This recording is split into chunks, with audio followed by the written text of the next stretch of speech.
Buffs Nation, what is going on? I mean, Thanksgiving is tomorrow. Today's been a wonderful day. Really happy. I mean, I changed the title of this last second. We're calling it the panel party, baby. We got a ton of great people in that are going to hop in here.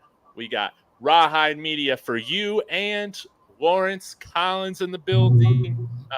We are also streaming from Bird's channel. He's going to be in here as soon as he's home from work, which is exciting. But man, we got a lot to talk about. And I just want to get started by saying this, guys. Rawhide Media, Lawrence, it's been so great getting to know you guys. As I started this channel and then I stumbled upon, whether it's in the comments or Rawhide, your videos where you throw the animated buffalo on the side on the intro, man. I love that. It was like South Park.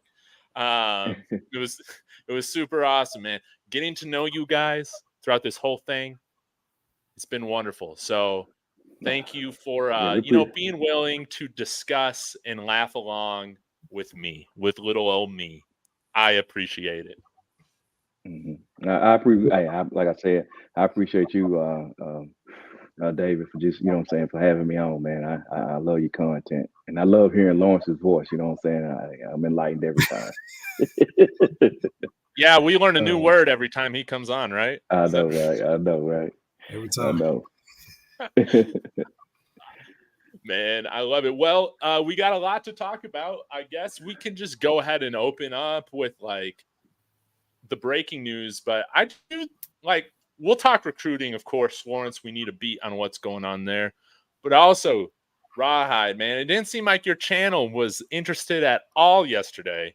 Hear about this Utah preview of how CU can get this win. It was like no, everybody clicked and nobody was interested in actually hearing you break it down. So, I mean, I want to hear a little bit of a breakdown, today for my birthday, right?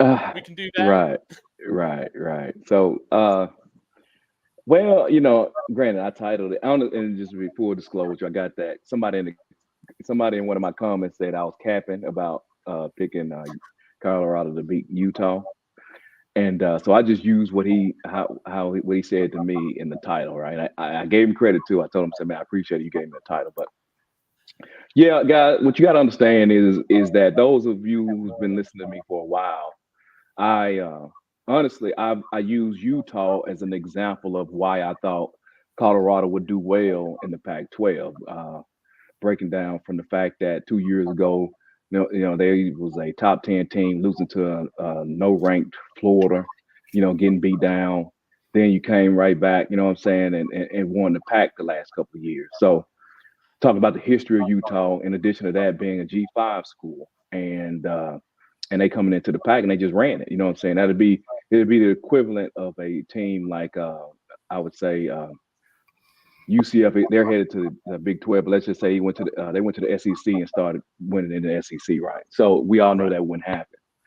So that being said, I was just like, the conference is not that good of a conference, and that's why I thought Colorado could compete this year. It wasn't so much that I thought Colorado, was all that in a bag of chips. That wasn't it. I did not think that the Pac-12 would, look as well as they look this season. Now, rolling into this game, I felt like it'd be hypocritical for me to come back and say, me crapping on Utah for over a year, and then they come back, and then I say, well, Utah's going to beat Colorado. I think that would have been very hypocritical. So I just had to stand, I had to stand on what I said. That's I beat. Thus I said Colorado beat Utah. Now getting to the game, Colorado. If you all notice, they typically perform well against teams that's not prolific on the offensive side. I think me and Dave was talking before the UCLA game, and I know a lot of people raised their eyebrows. I said the Washington State game will be their most difficult game. I said that earlier, right? Because UCLA, they don't really score the ball well. Oregon State, they ain't about that life about scoring the ball really well. And also Utah. I mean, even if you look at Utah and what they've done this season, I think we all would agree that this season is not what Utah thought it was going to be. Now, granted, they lost a starting quarterback, But you know what I'm saying, scoring 24 points against Florida, only 20 points against Baylor. They only, hey, what's that? Webster, Weber State. I'm sorry, Weber State. They scored Yeah. 31. 14 points against UCLA, 21 points against Oregon State, 34 points against Cal, 34 points against USC. Oregon, they didn't even score but 6. Arizona State, that was a good game for them. They hung 55. Washington, they hung 35, but you know Washington can't stop me, you, or Lawrence. And then Arizona, they played against a decent game and they scored 42. So throughout this season, Utah hadn't been, I don't mean to go this long, but Utah hadn't shown to me that they were prolific in scoring. So I thought that matched up well with Colorado. You know what I'm saying? Colorado defense is bad. So if you don't score well, that means that you're going to kind of balance out. And I did not think Colorado offense would turn into what it turned into at the time that I made that statement. So I said Colorado has a good chance, a great chance of beating Utah. Unfortunately, it looks like the team kind of gave up last game. And I'm gonna stand on it, bro. I mean, they come in tomorrow. If they play, like, I'm reaching, man. Trust me, I'm reaching. If they come in tomorrow, right, try to defend. I mean, make an attempt to adjust offensive line calls as far as helping the offensive line help block. If they come in and try at least try to run the ball, since Shadour's hurt, maybe they, you know what I'm saying, they'll let that, what I believe they're trying to do, go and actually try to call a pretty balanced game. I'm thinking that Colorado could win. I'm putting that out there. I think they could win. Granted, I ain't putting, straight up. I am gonna bet on the game. That's because of the odds, but I get it, guys. If y'all get on me and say, "Okay, Raw, you don't know what you're talking about," I ain't gonna argue. You know what I'm saying? Because I can't argue that. I like how you're standing firm, though. It was a great breakdown. It was a great breakdown. Now, Lawrence, are you buying or are you selling? Go eat me up, Lawrence. So I would preface by saying this: if Colorado was motivated with the talent that they have on the roster, I would have liked their chances to go into Utah and be competitive. But I honestly think they checked out for the season after last game's performance. So, yeah, we had a lot of players on the injury list due to the flu or what have you, but nevertheless, the effort wasn't there. And I don't have a reason to believe why it would be there for the last game of the year either. So I don't think it's going to be a competitive game at all. I would be surprised, honestly, if the ones play, especially because there's no, you're not playing for a bowl game. What are you playing for at this point? Just to pass stats? So, I guess we could still be technically playing for a bowl game, right? Well, technically, but not really. So, yeah, I just don't see it being – I don't think the premier talent left on a roster is going to be in the game enough to showcase and be competitive enough to win in Utah. So, I honestly think I wouldn't be surprised if it's another a game similar to what we just saw at Washington State up in Pullman, if the same result. And we're just looking forward to next year at this point. I mean, we have lame duck for intensive purposes, lame duck coordinators on the staff, analysts on the staff. So what is the motivation for CU to give 100% effort at this point? When, what are you playing for? That's the way I look at it. On paper and then in the media leading up to the game, of course, Coach Prime is going to say, yeah, we're still in it. We want to win. But in reality, I just don't see it. So that's my prediction. That's just me. I don't think they're going to be competitive in this game at all because they don't have the motivation. I think it showed in the last game that the motivation wasn't there. They're pretty much looking for 2024 season. I think that was what was most disappointing about last week, man. Yeah. Wasn't that the fact that we lost, but the fashion in which it happened? Bird, thank you so much for joining, man. I appreciate you. It means a lot for you to join today. But we haven't touched on the Warren Sapp news. We will here in just a minute, but Rawhide, I mean, he's standing firm on this. CU, and I guess, as long as Shore plays, gonna go in there to Salt Lake City, gonna get that win. Are you buying or are you selling, man? What are the Buffs gonna do this week? Man, it's gonna be interesting, dog. I mean, it's gonna be tough. Hopefully Shador plays. That's the only shot we have to even win this ball game, even be in this ball, let alone win it, right? But I mean, it's gonna be tough. Hopefully, we can get some guys to come out there and just still play to a high level, even though, of course, you're technically not really playing for nothing in a sense. But I mean, you always playing for film. I mean, eye in the sky don't lie. You always playing for tape. Even if guys are, maybe thinking about going to this portal or maybe trying to go to the next level. I mean, you always putting something on film. So, I mean, hopefully guys go out there and compete at a high level. We can play at a level where we can possibly win this game. But it's going to be tough playing on the road. I don't want to see a blowout. I mean, even if we don't win, that's not going to get me by 40. I mean, at the end of the day. But it's going to be tough. I don't think we pull it out, but I think we can play a competitive game, though. Man, if this is true, Weaver and Travis got the flu. Oh, it's a wrap. Oh, I'd say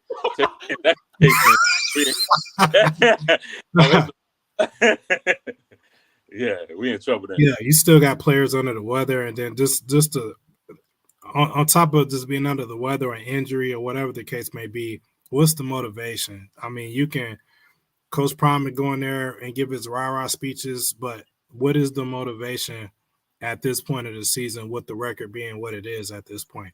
And it's unfortunate, but that's where we are at this point of the season. Either, with the last couple games of the year, you're either motivated or you're not. And, I just don't think that enough of the key players are going to have motivation to go into Utah, a tough environment, and be competitive to pull a game out. But, that's not to say that, when the game is over, going into next season, that, this team isn't going to get turned around. And it'll be better days to come as CU moves into the Big 12. But I just, I just don't see it where CU is right now for that to happen. Like I said, if it was talent for talent, then CU was 100%, and the season may not have gone. A couple of the games have gone the other direction. We had a winning record, and we're planning to go 8-4, finish the season strong. I can see the motivation there, but not the way things are right now, especially if that's true about, key players battling the flu bug. Why would you even put them out there at that point? Yeah, I agree with you. No point even playing them. Yeah. Okay. Yeah. Everything you all saying is true. I get, I can't even, there is no debating any of that. I just, I'm standing on Utah's neck because I've been on their neck for a long time. And I think I'd be a big hypocrite if I didn't. God, think about this for a second. If you don't mind if I, get on here and get on my soapbox a little bit more, man. We do understand that. I think the majority of the country has always deemed the Pac-12 being the weakest of the Power Five. Yes. Saying for example, because there was this one channel, not like independent creators like us. It's a whole. Well, forget it. You don't mind me saying Locked On, do you, Dave? Oh no, that's totally fine. All right, so you got my man here, right? And some of the things that he was saying, which it was true about the offensive line. And my biggest argument, if you all listen to my biggest argument, all was, for example, the entire conference of the Pac-12 only put 3 people in the NFL. And that was 1 in the second round and 2 in the 7th. And if you're a 7th round draft pick, you might as well you would almost prefer not to be drafted at all. So you can go pick your spot to get the best opportunity. So, I looked at that. I looked from that perspective. I said, the offensive line, whether they're good, whether they're not good, they're not that bad because they're not playing in the conference that's really worried about offensive line play, period. But I never in my life thought you could play that bad on the offensive line. I never in my life thought that. You see what I'm saying? And would y'all agree if that offensive line, let's say that offensive line was, I think how many sacks you got? What do you got? How many got? 52? I think 52, something like that. Yeah. If they was able to protect him to 30, which is still a lot, yeah, would y'all agree they could have won at least 2 more games? I'm buying that. You see what I'm Yes. saying? So it wasn't even because they didn't lose. I never watched this game, and I said watched Colorado play except for a few games. I thought they never would beat USC or Oregon because there's a big difference in talent. But if you look through these games, I'm not going to be super homerism. They could have beat Arizona. I think we can agree to that. If that offensive line had showed up, they could have made a better game of Washington State. You see what I'm saying? They should have beat Oregon. So there's 3 games. No, I mean Oregon State. No. I'm sorry. Okay. I apologize. Stanford. I'm Stanford. I apologize. Yeah. They should have beat Stanford, right? So how I looked at it overall, because I never really was hanging my hat on all the talent that Colorado has. I was hanging my hat on the type of competition that they were going against. I underestimated the Pack this year. I give you that, but that offensive line, man, you know what I mean? And the fact you letting listen, hear me out. You're letting Utah run through your conference, and they average recruiting rating over the last 3 years. I don't have it right in front of me. Is around a 30. I mean, 30s and 40s, right? Yeah. That ain't premier talent, guys. That's mid tier. It's not premier talent, but it's player development. They are developing, but guess what though? If Utah ran up, let's say for instance now, conference champions are conference champions. And they got a 35-year-old quarterback. Right. If Utah had ran up this against year. the other conference champions, they would have got smashed. It'd have been TCU all over again. You see what I'm saying? They developed talent like you say. Oh my God, I'm going so long. I apologize, guys. But you getting beat, you top 10 and you getting beat by Florida, guys. Florida sorry. They were terrible. So that's where I came up with a lot of them, you know what I'm saying, my predictions on it. And I truly believe if that offensive line is just a smidget better, a few different play calls, we wouldn't be talking about a team that's not going to a bowl. That wouldn't even be a conversation. But anyway, y'all go ahead. I'm sorry. Go ahead, And Bird. Rawhide. Oh, were you gonna say something, Bird? Yeah, I mean, I agree as far as offensive line play. I mean, we've seen it time in and time at this point, watching every game, seeing Shedeur get sacked left and right. I mean, we definitely will be playing the bowl game. We don't even have to have the best offensive line in the conference. We had the 5th best offensive line in the bowl game right now, right? So I mean, the struggles are obviously there, but I agree. I mean, Utah is not this juggernaut that they're not the best team we played. No, they're probably not the second best team we played all year, right? So I mean, it's a winnable ball game, but I mean, if our guys don't show up, I mean, it's also a game that we can get ran off the field. Yeah, we got to be more physical. I mean, ESPN loves us, right? ESPN loves us. They had a chance to take this game, and they said, "Nah, man, we can kick that over to the Pac-12 network." And here I am with my 4th Fubo free trial that I'm running throughout the college football season to make sure that I'm getting the game on Saturday. But man, yeah, it's. I guess we can circle back to this because there are some things I still want to talk about in terms of the end of season stuff, but I want to hear you guys' thoughts on this.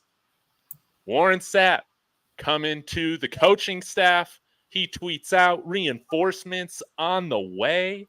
How are you guys feeling about this? Coach Prime said he's coming on as a football coach. I would assume that means Sal is moving into a analyst role or just retiring. I don't know. But Bird, Lawrence, Raw, I want to hear your thoughts. I mean, for me, I think it's huge. I mean, you add a Hall of Famer to your staff, somebody like Warren Sapp, who's a household name. Everyone knows Warren Sapp when you hear the name, right? There's only one. So I feel like it's huge for recruiting now. We haven't seen a resume as far as coaching, right? Can he coach at this level, right? Can he help develop talent, right? Can he connect with his players? Those are the things we're gonna have to see and kind of learn on the fly. But I mean, his football IQ definitely there. So I mean, I feel like this is a great pickup. It can't be any worse in a sense. I don't think we'll like deteriorate in a sense, right? I don't think we'll go back. Yeah. So I feel like it'll help with recruiting a lot for sure. And I think it's a really good move. I think it's a good. I'll just second that. we heard rumblings about it earlier in the year, and that with the confirmation today, that's going to be huge. Along with Bird's eye view on the situation. In addition to that, recruiting. Will he be able to recruit? Because that was also a deficiency of this CU Buff team this year as well. The offensive line and the interior defensive line as well. We didn't really get production out of the interior defensive line. So will he be able to recruit? I would imagine so. If he's joining the staff, that he's going to bring some recruits out of the Florida area with him once he comes aboard officially next season. So as long as that's going to be just as essential as the player developmental piece. We know he has the acumen, being a Hall of Famer. He's going to be, and that naturally would probably lead to him being an effective coach and a developer of talent. But going forward, if he's going to be on staff the next couple of seasons, he's going to have to be able to recruit the premier interior defensive lineman as well. So, we'll see how that plays out as well. But I mean, like what Birdseye said, it can't get any worse than what we have on the roster currently, because we didn't really get that much production out of the interior defensive line this year. We did have some, spot plays here and there from Amari McNeil. Bishop Thomas did flash every now and then, but I can, on the other end of that, Shane Cokes and Leonard Payne were, average at best. So will he be able to recruit some premier interior defensive linemen, and the ones that are already on the way, will he be able to develop those into impact players going forward? That's what I'm looking forward to. Yeah. I think I agree with Bird. I think I agree with Lawrence. Just pick back also on what Lawrence talked about. I guess what scares me the most is about recruiting. I think we all can agree that's a dirty job as far as, the type of, when it comes to coaching, recruiting is plumbing. Let's just call it what it is, bro. Talking to recruits, getting a hold of them all the time, staying in touch, showing that you care. And that's the only thing I worry about when you get a guy like a Warren Sapp, right? Granted, I think he can instill a different type of mentality on that defensive line, get them tougher, whatever the case may be. Yeah. But I don't know, him taking a coaching slot, because we all know you only get 10. Is he going to put the type of time in that is required to recruit guys and to get them in your program? Because I think at this level, your name holds weight. Warren Sapp. You go to a kid, Warren Sapp. Yeah, I'm going to see Colorado. I'm going because it's Warren Sapp. But after that, is there any substance after that? You see what I'm saying? Like, you may get a Brent Bartolone, or you may get another guy for somewhere else, right? That's a assistant coach that ain't got the name or the cachet, but he calling every day. He responding to tweets every day. You see what I'm saying? Is Warren Sapp gonna do that? And not just be that not be just the guy that everybody want to come see and talk to, rub shoulders with, and then after you're done with that, we take our pictures. My mom and dad take pictures. They love Warren Sapp. Then they go home. That's the only thing I worry about.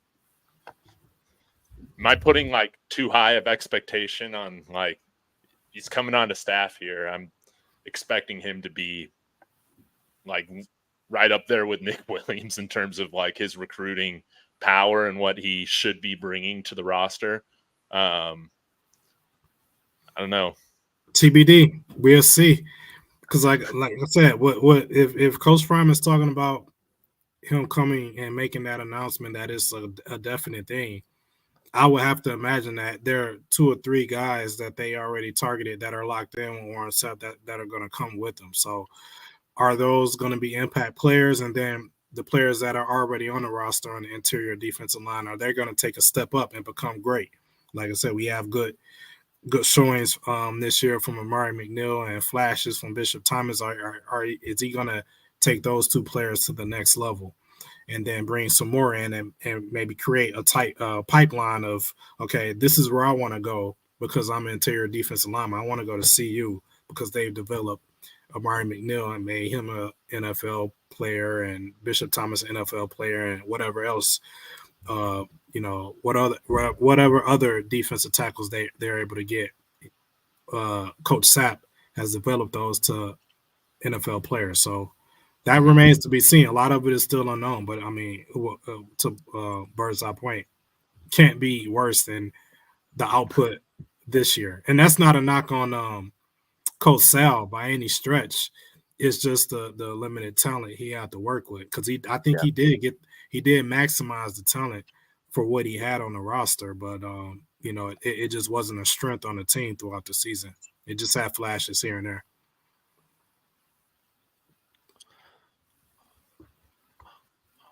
No doubt. And I guess on the flip side, I haven't asked you guys any of this either. So, and if y'all got any other things that you want to talk on, like, let's take this thing wherever it goes. Okay, guys.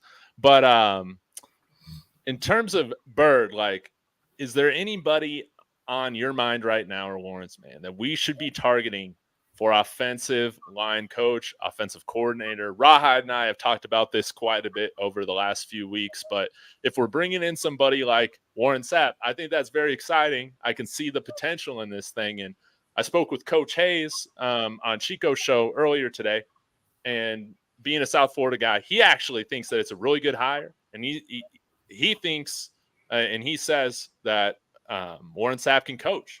So that's great. We'll have to see what he can do on the recruiting front. But in terms of the offensive line, offensive coordinator, how do you guys see you filling those roles?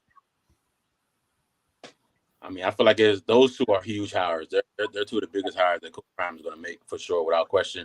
Maybe you can get 2 in 1. You may be able to get offensive coordinator, also the coach offensive line as well. You may be able to get that. But even if not, if you have 2 and 2, I mean, of course, the name Byron Leftwich is the forefront of, it seems like, what everyone wants. I mean, if you get Leftwich, I mean, you got something for sure. I mean, he's proven it at the highest of levels. But as far as the offensive line coach, I'm hoping we can get someone that can also connect with the players to the point, because I didn't see a lot of communication on the offensive line. I think that hurt our offensive line. It was a lot of times where it just seemed like guys were confused, and everyone's turning around each other after Shador was on the ground. Everyone's looking at each other like, what's going on? So, I mean, I just want a guy that's going to be able to come in and get our guys on the same page. I mean, I know it's tough. The offensive line has to be one cohesive unit. But the communication key is huge, right? And we're going to have some offensive linemen that are going to be talented. I mean, we can get a Tyler Brown back. We can get some guys in. But, I mean, we have to get a coach that can get them to gel as one unit. And if we don't get that, I mean, we may not see 52 sacks. But, I mean, 35, 40 isn't good either. I totally agree. I totally agree with you. Don't ask me about the offensive line coach who I think it should pick, because I'm just be straight up. I honestly don't even know. You know what I'm saying?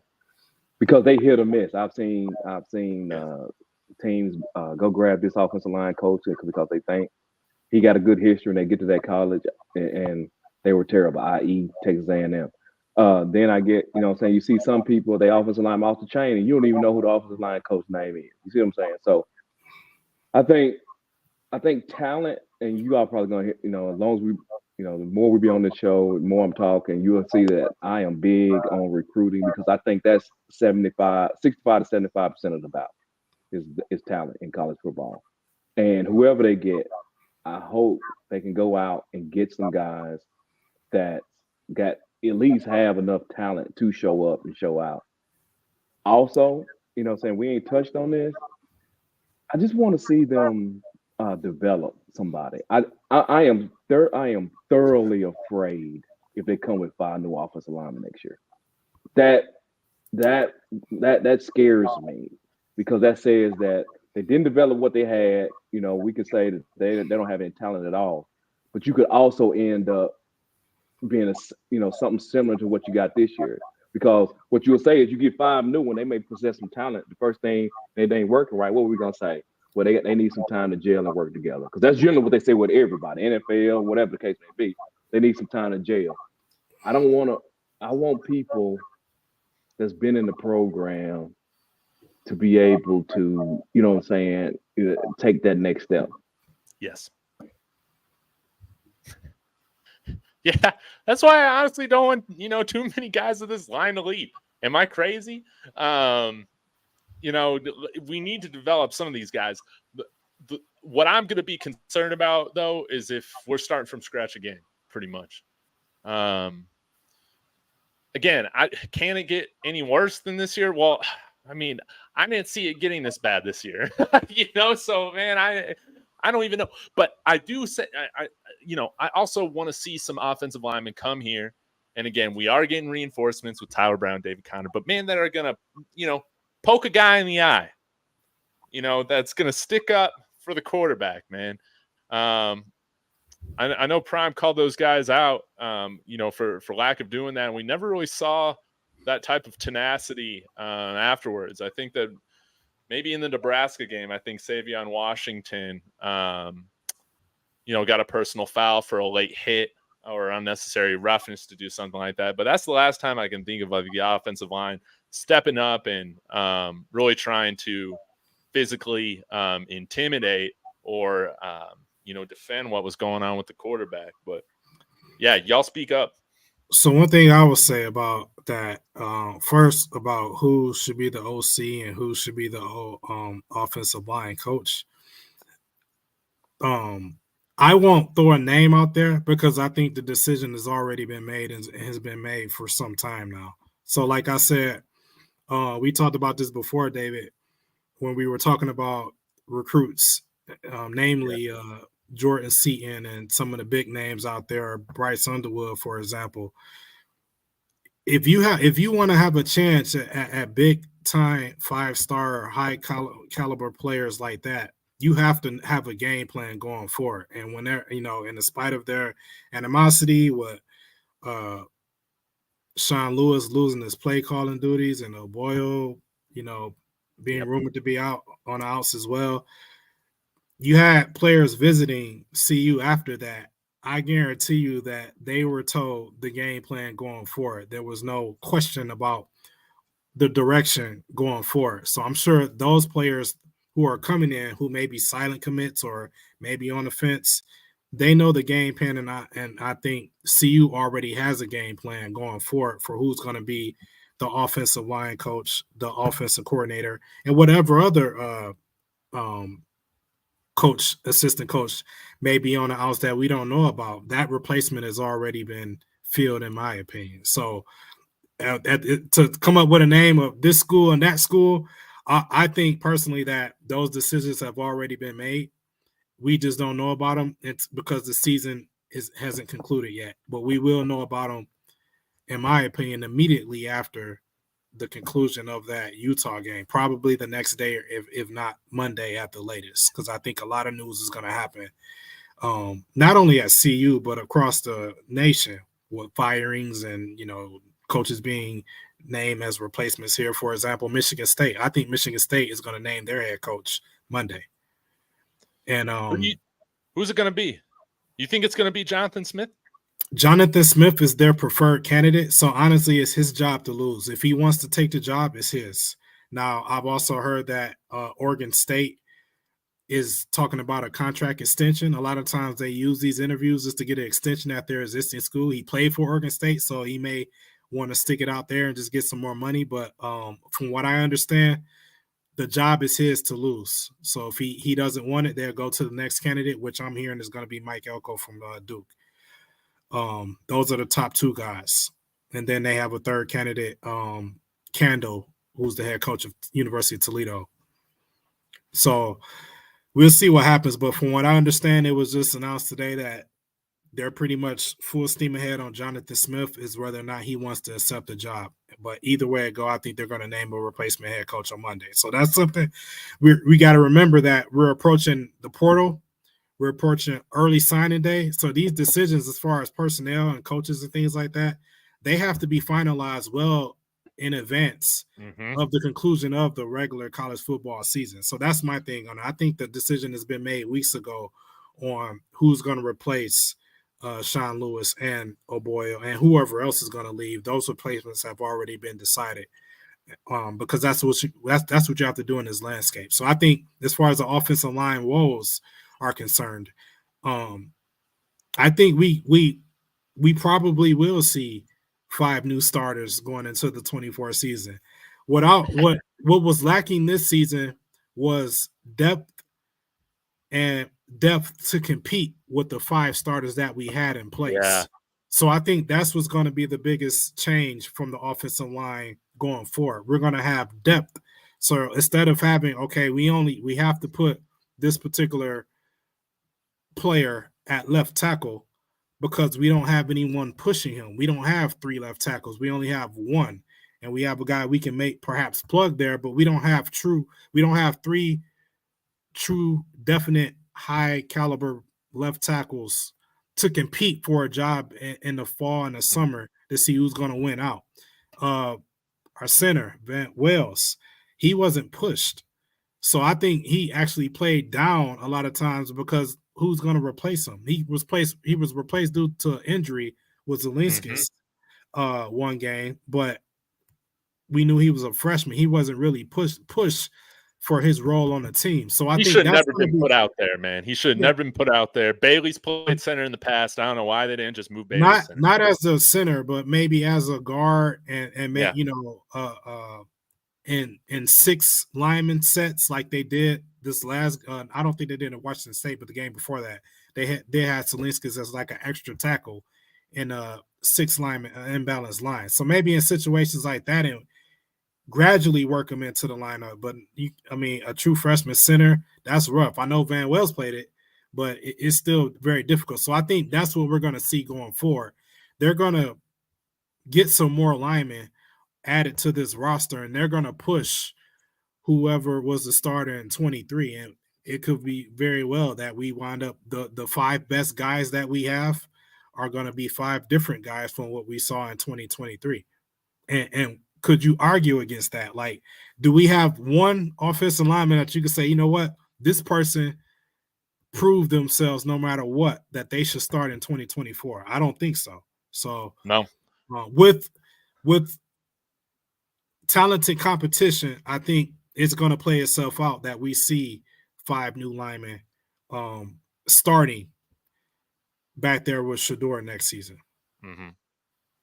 No, I can agree with that for sure. I think one of those guys is going to be the Isaiah Walker kid, the JUCO kid that we got coming in. He's a number 2 offensive tackle in JUCO right now. I think he's going to be one of those plug and play guys that's going to come in and definitely compete and, like you said, motivate guys and push guys right away. And that could be our left tackle because we got a huge hole to fill right and left tackle to protect Shedeur Sanders' blind side. Kind of what Raha was saying as far as like developing talent, I would love to see them be able to develop Savion Washington. I mean, you've seen Coach Prime mention that he's a pro. Coach Prime has seen something, Coach, he's just not going to say that you're a pro, right? So, I mean, I feel like that's one of those type of guys where he has the body. He can move for this size. We've seen him do it at Kent State. I mean, that Kent State film is good. I mean, now this year he dealt with injuries. He had a lot of stuff going on. But I feel like he's one of those guys that we could possibly develop. And like to Raha's point, could see like, okay, I developed this kid. Now he developed that CU and turned into a pro offensive lineman. And like I said, hopefully we can bring in a few more guys. If we can get Seaton, I mean, he's another one of those like plug and play type of guys. But this offensive line could be completely different, and they just got to gel. As long as they gel, then we'll be fine. But if not, we're going to be sitting right back here the same like we are right now. That's true. Hey guys, y'all know what? It's kind of on a tangent a little bit, but kind of what we're talking about. When this guy got fired, I'm gonna mention this thing because I don't talk about coaches, but this gentleman I'm about to name, he got fired from his job, and I really wanted Coach Prime to. I would have loved him to see him at CU. Granted, he didn't go there. And it's Navy's ex-coach Ken. What's that name? Matelo. He was the head coach at Navy. I really wanted Coach Prime to look at this guy. You get some of that West Coast recruiting. You also open the doors to a lot of other homes. You know what I'm saying? That's not represented well on the team. Because a lot of those guys, you know what I'm saying, those Polynesian guys or Samoan guys, they tend to go to Utah, USC, you know what I'm saying, a lot of those West Coast schools. I think I really wanted him to take a look at him. He currently right now, he's not even coaching. He's at UCLA, director of leadership. And if Chip Kelly, you know what I'm saying, he moves on, quite honestly, I would rather have him than Chip Kelly. You can make it as an OC because he coached the offensive line. He was assistant head coach and offensive line coach at Navy from 2002 to 2007. I don't know. I just threw that out there. Right, granted, it didn't hit on. I think we could use that military intensity. Well, that right, discipline, and you know what I'm saying, it's gonna open up some doors. You see what I'm saying? So I would have loved them to had taken a look at him before he filled out his staff. I don't know. I mean, we can sit and say any coach, right? But I don't. You know, I just that's what I was thinking. Lawrence, Like I what's your said, beat on like? Go Go ahead, man. No, I was saying, yeah, just to piggyback on what Ross said, we can say any coach, but in reality, I think the decision has been made. Right. It's been You're made probably right. because if you still have yet to make that decision at this point, they are in trouble. They're not going to get these top players, because they're going to go to a more stable program. So, and Coach Prime knows that. So, I mean, I think that decision has been made. Whoever it is, I just hope that we can only hope that it's the right decision going forward, which will remain to be seen until we see the product on the field next season. Lawrence, what would you see as like their?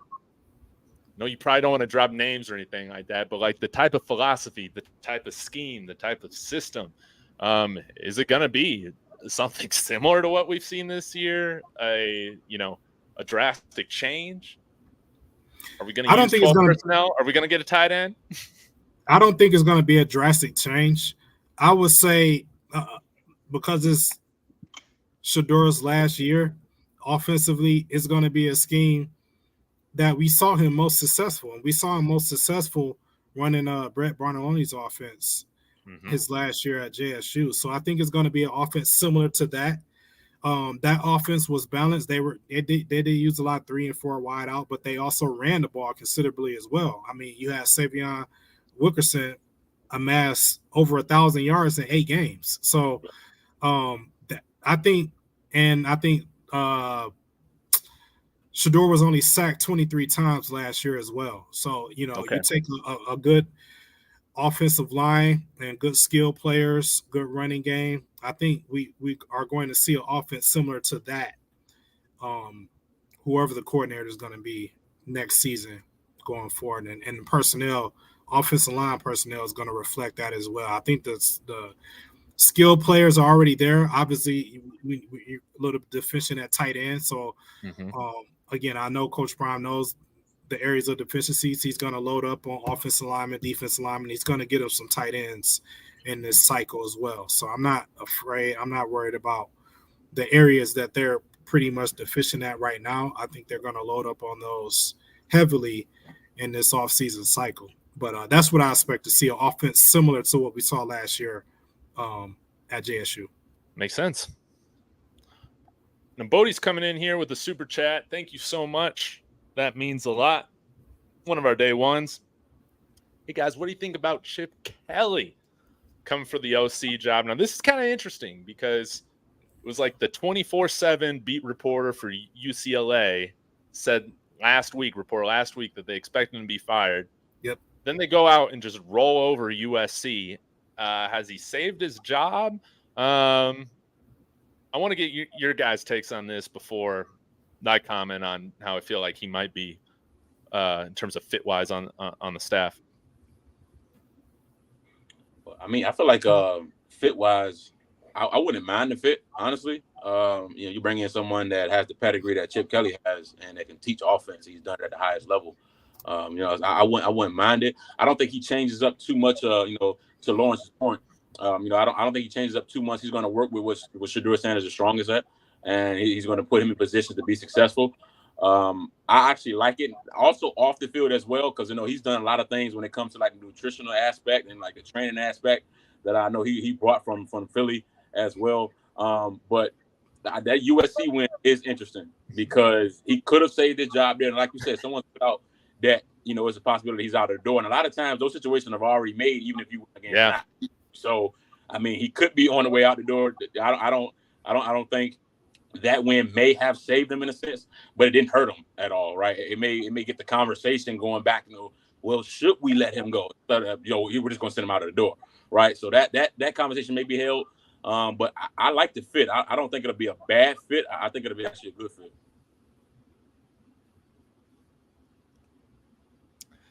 I don't think he's going to get fired. So I won't even as far as the fit, I agree with what Bird's Eye View said. I like a lot of the things that he would have to offer in complementing Shador's skill set if he were to come over. But if he were to lose his job, which I don't think he is going to lose it at this point, because who else is? I mean, you have to get better if you replace Chip Kelly, and he's about to win 8 games with so talent for the most part. He has a dominant defense, but so talent on offense. So I think he kept his job, and I see him there for the foreseeable future. But if he were to lose that job, and I think we talked about this before, Dave, what's his motivation at that point? Does he want another head coaching gig? Does he want to run a show and still have his Chip Kelly offense at a school like a Boise State that has an available position? Or is he okay with being an offensive coordinator? I think if he were to lose his job, he may want to take a year or two off and go in the booth and call games at Fox or whatever network before he jumps right back into coaching like they often do. So, I see the pros if he were to become available as the offensive coordinator. But like I said, I think at this juncture, offensive coordinator, offensive line coach has already been established going for it.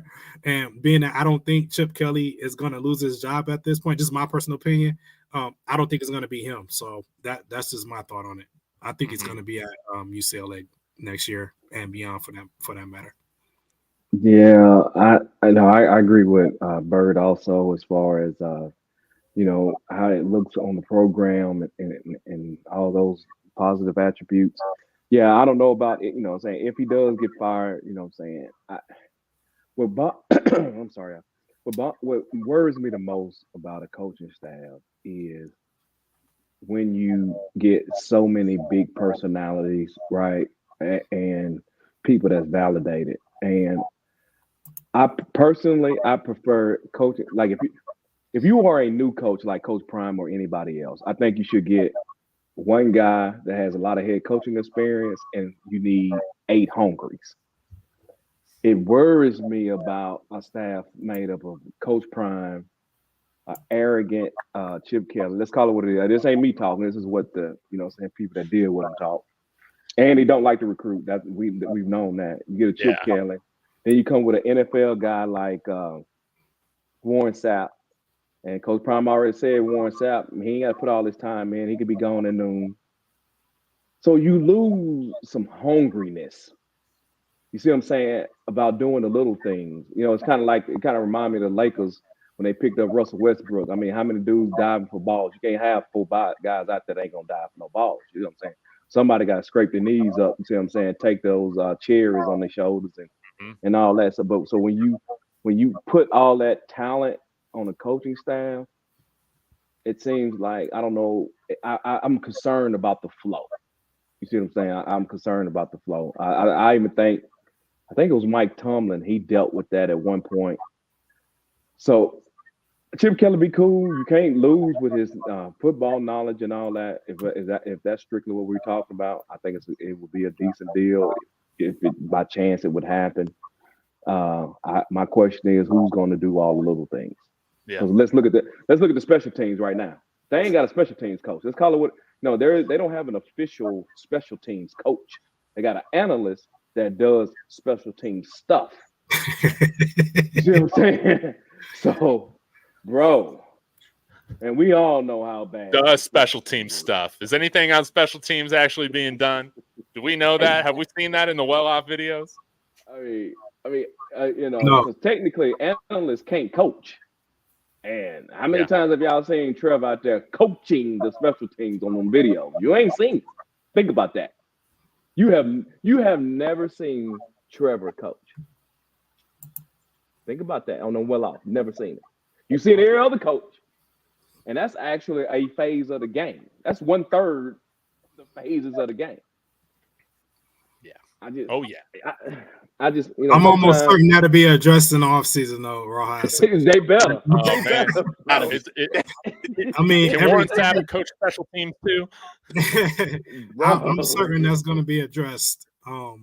That position will be addressed. They need it, bro. I haven't gotten my email yet. I haven't been reached out to on Twitter. Are you sure they filled that vacancy yet? I'm ready to coach the special teams unit. Yeah, exactly. Hey, tell me something, guys. So if they bring on a special teams coach, like you said, Lawrence, they bring on Warren Sapp, right? Who's going to be at what coaching spot? What do y'all think? You mean you say what you mean? You only got 10. You only got 10, right?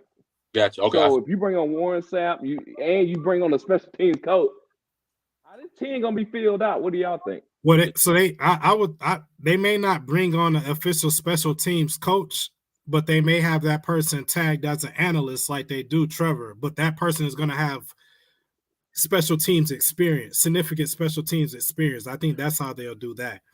They may not be an official coach since you only can have 10. I'm not even sold that Warren Sapp is going to be an official coach. He said he's going to be on board, but I think it's possible for him to be an analyst and be, there with the team on a daily basis before he actually officially makes him a coach. Because, like you said, you only have 10 spots. So he can't recruit though if he's an analyst, right? Like he can't go on visits and things like that. I don't think he can have contact with the players. Like it's a limit to the contact he can have with the players at the university. But when they have meetings and stuff like that, like for example, when they the analyst they have right now who's calling the plays, Pat Shermer, you still would see him like going into the meeting rooms and stuff like that prior to him calling the plays. And when they were practicing, you would still see him on the sideline. Hey, Shedeur, blah, blah, blah. Good. So it's just a certain amount of contact they can or cannot have with them game day. But I think throughout the week and stuff like that, you can, do more. So it's going to be worked out. But what I'm trying to say is that I don't think Trevor is going to be in charge of special teams in 2024 because that team has been atrocious the majority of the season, going back to spring ball. And if that hasn't shown improvement, which it hasn't, there's going to be changes made to a group that has not shown any ounce of improvement throughout the season. Go ahead, Birdseye. Yeah, I agree. I'm not sure who is technically going to get like demoted in a sense, because I mean, you think it's not going to be Coach Hart. It won't be Coach Kelly, Coach Williams. Of course, we're going to replace Coach O'Boyle, so that's going to be a spot that's going to get filled. Same with Coach Sal, right? So it won't be neither one of those two. Will it be Coach Bartoloni? I mean, he's a receivers coach. Are you going to do you demote him? Same thing with Coach Mathis, the DB's coach. I mean, who gets demoted in that sense, right? Right, Coach Brew, the tight ends coach. Like that. I mean, I don't see none of those guys getting demoted at all. Which he is demoted now. Coach Brew is an analyst now. So he did. I think, what? Yeah, he did. When was this announced? Am I late to the party with this? When they made the move with Sherm becoming the office, the play caller. Yeah, that was the demotion they made. They made Brew an analyst as a result. So will that continue in the 24 season, or would he get his official coaching job? Oh man, this got me even more mad than it did before. Why didn't you just fire Bill Boyle and Sean Lewis right then? They made like Lewis and Sherm like co-offensive coordinators. They did. But they didn't. That's stupid. Yeah, they didn't. Yeah. I think we're playing too nice, man. Like. Yeah. I agree. Flea. We forgot about Flea as well. So he's the assistant head coach. So what is there going to be a change there with the running backs? And who's going to be the new assistant head coach if Flea does move on? So a lot of moving parts, but like I said, I'm of the thought that all of that has been decided. We just haven't seen it yet. We will see it soon because we're close to the conclusion of the season. So I expect most of those moves to be announced either Sunday or Monday. Hey, how did you guys feel about them allocating 2 positions for the defensive line? Nick Williams, defensive end, and Sal at defensive tackles. How did y'all feel about that move? I mean, you would like to see one guy do it all, in a sense. All right, you would think you can get one guy to do both. I mean, I can't say I hate it, but I don't say I love it either. I mean, did it really work? Not really. I mean, our defense, I feel like our D ends play better than our D tackles. I will say that. Yeah. I feel like can Nick Williams bring some of that fire to our defensive tackles as well? I believe he can because he's just that type of coach. But I mean, it was interesting to see because normally you have one defensive line coach who has both units. Yeah, the only reason as well. I thought when Pat Hill went over to the Vikings that they were just going to give the entire defensive line to Nick Williams, and I was surprised to see Sal come on. I mean, he's been a welcome addition. I love Coach Sal, his coaching style and everything like that. But I mean, I think the jury is still out. It's just one season. Like we said, we didn't really get too much production as a collective unit from the interior defensive line, but the defensive ends played a little better. And we'll see going forward this recruiting cycle, what they're going to do with the players that were freshmen this year. Are they going to take a step up? And then are they going to continue to bring in top talent at the defensive tackle and defensive end? I think that's where you have a better read on whether or not it's successful going forward. Yeah, the only for those that's listening to us, I didn't ask that question because I thought one of them did bad or a poor job. It just because we spoke earlier, not having special teams coordinator, and you ate up 2 slots on one position group. That's the only reason why I asked that question. Man, yeah. Ideally, I feel like we bring in an offensive line coach. I mean, to me, that just kind of seems like it would be a logical thing. Like you're teaching gap discipline, responsibility, working together as a unit, right? Like, but I never played the game. So this is where, I mean, you guys got to tell me if I'm just out of left field or not, but shouldn't an offensive line coach, an experienced coach, be able to come out here and also coach special teams? And like, guys, like if someone's just hired as an analyst to oversee the special teams, how does the coaching actually happen? And who's managing it on the sideline on game day? Do you guys have answers to that? I need them. Well, I thought it was Coach Sal. I saw him in a huddle one time talk about, and he could just been talking to be talking. I thought maybe it was Coach Sal a little bit. I mean, I've read and heard about them splitting that up, the special teams, but I can tell y'all this, y'all correct me if I'm wrong. I've rarely seen big time programs not have an official special team coach. Because as a matter of fact, a lot of coaches get hired a head coach's job from the special teams coordinator position because you deal with, offense, defense. So it shows your versatility. So I was kind of surprised by that. What y'all think about it? No, I agree. Yeah, for sure.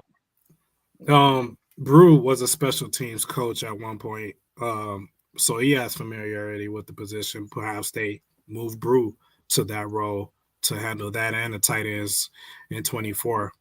That's an option. Like I said, I think the decision has been made. Whatever way, I'm gonna stick to that.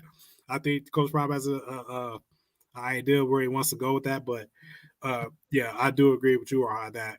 Typically, the big time programs have a designated special team coach. You look at John Harbaugh, Baltimore Ravens. He was hired as a special team coach. Yep. So yeah, it is important, and it could escalate eventually to a head coaching job somewhere. So I mean, it wasn't. Brew was a tight ends coach after that, but shortly after being a tight end / special teams coach, his career began to elevate to until he became the head coach at University of Minnesota. So hopefully Prime realizes that, and he's made a decision. Like we may need to have an official coach at this position, or designate one of our coaches at another position group to also be responsible for the special teams as well. A change has to be made in that area for the 24 season going forward, and I hope he's identified that and made that change. Thanks. And I hope so, man. It's going to be interesting to see this next week which coaches stay and go, and which players stay and go. All that. It's going to be very interesting now. Tomorrow's a big day. Not only is it Thanksgiving, but Amontre Bradford's cousin, Cam Michael, is announcing his commitment at 3 p.m. I don't know if that's Mountain Time or Eastern Time. Maybe I'll know. What are y'all's thoughts right now on his commitment? I think Georgia's another big player in there. Bird, what's your read on all this? I'm thinking it's 1-2 Georgia, Colorado. It's looking like leaning towards Georgia. I think he dropped his top 6, but honestly, it's really 3 schools. It's Georgia, Colorado, and Tennessee. Okay. Tennessee is going to be one of those ones that's like a sleeper because they were one of the first institutions that bought into him playing on the offensive side of the ball. They offered him as a wide receiver, and they've been adamant that, hey, we want you to play offense. Now, we'll allow you to play defense as well, but we really, believe in your offensive abilities. And most schools have been seeing him as a DB. Now, of course, Colorado, we're looking at we can play both sides of the ball. So I'm thinking we have a shot. We have a legit shot. But I think it's really going to come down to Georgia and Colorado. Like you said, his cousin, Andre Bradford, has already committed. Their high school teammates as well, too. So we're going to see exactly what transpires there. But, I mean, he is unbelievable. I mean, he is one of the most special athletes we have in the country right now. He's like top 80 in the country. He's like a top 5 athlete in the nation as well, top 8 athlete in the nation. So we got a legit shot of getting this young man, but it's going to be us or Georgia, one or two. And it would be huge, man. It would be huge. Now, Lawrence, I did want to ask you, too, about Brandon Davis-Swain. I see he had his arm in a sling. What happened there? Yeah, so on the last drive of their last week's playoffs game, West Bloomfield versus Southfield, he was on defense, and he got hurt on the last drive. And Southfield wound up driving the ball 80 yards, scoring a go-ahead touchdown, and now they're going to meet Bryce Underwood's team, Belleville, in the state title game as a result. So it was a tough game, tough loss for Brandon Davis-Swain. He got hurt. They lost the game. It was a controversial play on that last drive as well. I guess a receiver bobbled a catch on the sideline. They caught, ruled it a catch, let the drive, kept going. Crucial first down. But, yeah, he's going to be okay. He's in the cast now. He's still scheduled to come and enroll early in the winter at CU and get going on the 24 season for spring ball here. So that's a positive. He'll be okay to come in and enroll early. But, yeah, that's what happened. He got hurt on the last drive, and they wound up losing a tough game to a very tough Southfield team. Their quarterback, the opposing team's quarterback, is a 24 Kansas commit. So no slouch there, and that's going to be a good matchup here for the state title game this Sunday. Bryce Underwood versus Isaiah Marshall. Bryce Underwood is the number 1 player overall, number 1 quarterback in the 25 class, going against 24 Kansas commit at quarterback and Isaiah Marshall. So everyone here in Michigan is excited about that. Belleville's the heavy favorite still. They've just ran through all of their opponents in the playoffs so far. So, and then after that, shortly after that, January 6th, we have not Brandon Davis-Swain, but Bryce Underwood's commitment. Man, well, it's going to be interesting to see what happens with Bryce Underwood. I know that we were texting back and forth again earlier today or this week about LSU, that crystal ball that Bryce Underwood got. Weird it's look. Three crystal balls now. So it's three. That's a weird look for Michigan, man. Are you guys 15 minutes away from the campus? 15 minutes away from the campus. 15 minutes away from the campus, right up the street, Belleville to Ann Arbor. And he has yet to take a visit. From my understanding, as of today, he will not be in attendance for Michigan versus Ohio State. And I think that's the reason why these crystal balls to LSU are coming out, because he's not going to be there for that game. And there was interest. His family expressed interest to be there for the game, but yet he's not going to be there. So I think that's the real reason why these crystal balls to LSU began to come out, because there was either interest initially, and then they just said, okay, we're going to just test the waters. They could be playing a game to perhaps revisit next year, which I think a lot of teams are going to do. So, with this commitment on January 6th, he's still going to have another year. He is going to enroll early wherever he does play in 25. He's going to enroll next December. But, a lot can change in the football season to get, these kids take official visits and things like that. And I don't think he's taken an official visit yet. The visits that he's taken this offseason has been all unofficial. So he's still going to have his official visits to take because he's a class of 25, man. I will keep an eye on that despite wherever he does commit on January 6th to see who's going to try to get him toward the end of next football season. But, yeah, it is looking like he's going to initially commit to LSU. It's just going to be a matter if they can keep him at this point. because CU, they can jump in, bring them on campus. If they have a successful season next year, that could be, that can draw them in. And then obviously Michigan being right in the backyard can swoop in and get them on campus as well. But for now, I will say he is leaning heavy to go to LSU. Wow. Man, that's crazy. That's crazy to me. You just let a guy like that walk out your backyard like that. But guys, I really appreciate your time. Ra? You're on mute, bro. Yeah, you muted. I know we're going a little bit over. I just want to ask Lauren some Yeah. bird's eye view. Y'all, they off chain on this kind of information. But who is CU looking at? Who do you all believe CU got a chance at getting? For that defensive line. I mean, yes. Trench's defensive tackles, not the one that's already signed, but just they actually got a shot at. Or you may not be aware. It's okay. So I know we're pretty much a lot to get King Joseph Edwards. He already know where he wants to go. Got numerous crystal balls on him, and he mentioned that he already knows the school he wants to go. He just hasn't announced it yet. So I think it's a lot to get him, and he's a legit 4-star guy coming edge for sure. I think we're going to really build a lot in the transfer portal. There's going to be a lot of trench play guys that are graduates that are going to be in the transfer portal this year for sure. I think that's where a lot of our rebuilding is going to come from.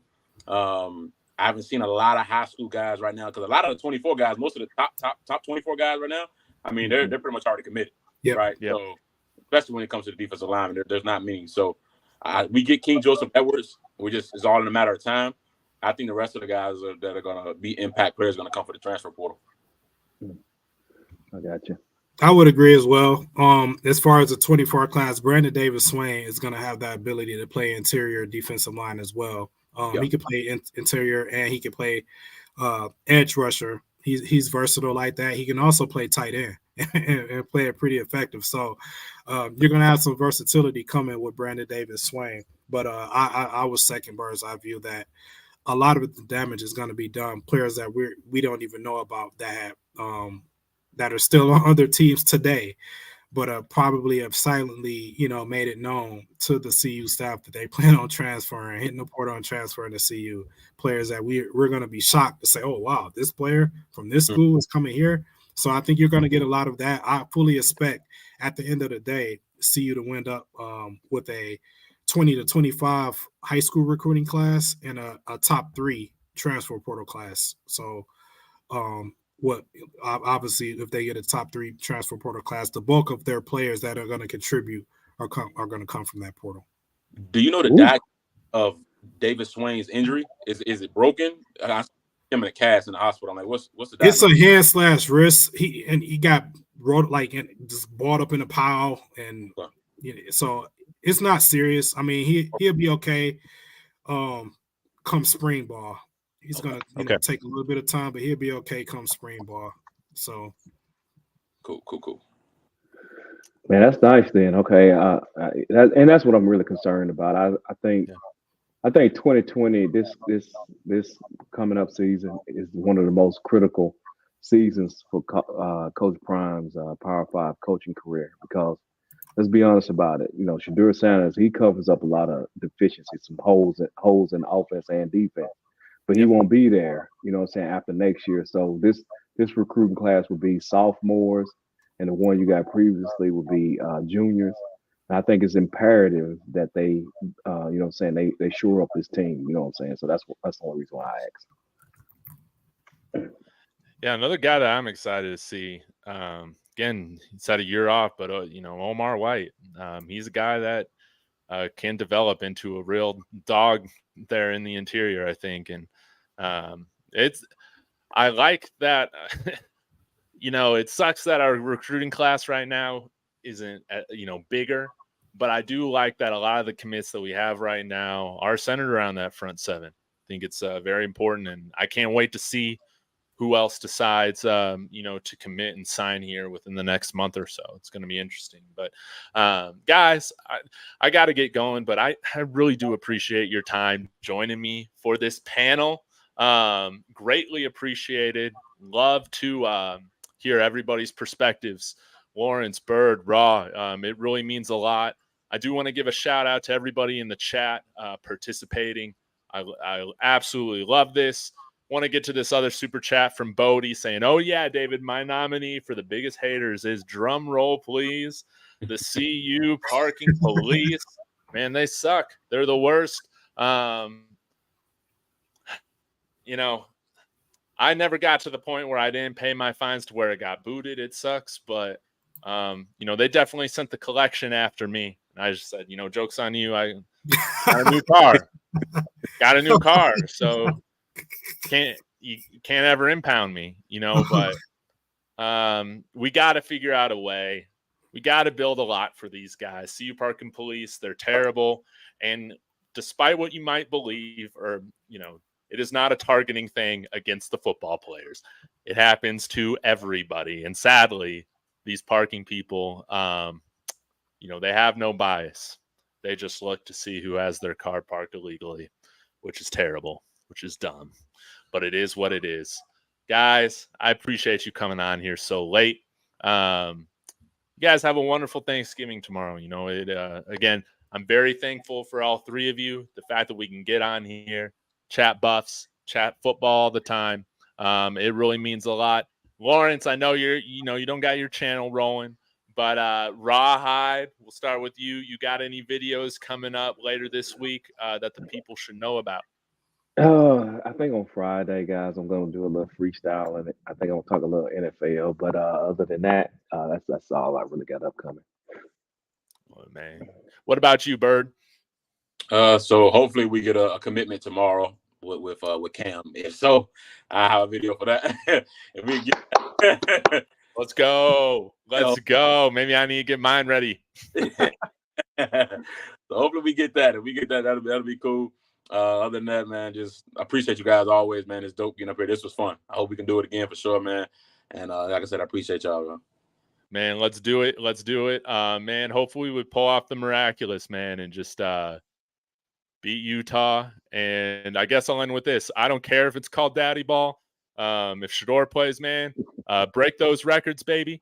We still need 2 more passing touchdowns. I absolutely care about the records. It's the second thing that I care most about outside the wins this year. Get those records. Get Zay to 1,000 yards. Let's just have some things to enjoy as we get into the offseason, right, guys? For sure. Thanks. That's right. All right, guys. Appreciate it as always. Hit that like, hit that subscribe. All the gentlemen's accounts are in the description of my video. And as always, everybody, Sco Buffs. Go Buffs. Let's go, Buffs.